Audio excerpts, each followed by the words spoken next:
Europe 1. Écoutez le monde changer. C'est l'une des conséquences des annonces d'Emmanuel Macron mercredi soir, des annulations en cascade chez les professionnels du tourisme. Avec les vacances de printemps alignées sur la même quinzaine pour toutes les zones scolaires, beaucoup de Français doivent changer leur plan et bien souvent abandonner leur projet de villégiature. C'est le cas notamment pour les gîtes ou les chambres d'hôtes, Maud Descamps.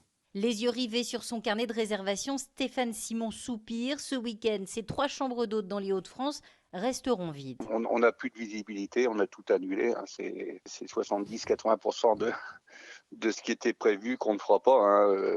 Il nous reste un peu de professionnels et des déplacements impérieux, mais c'est vraiment minime.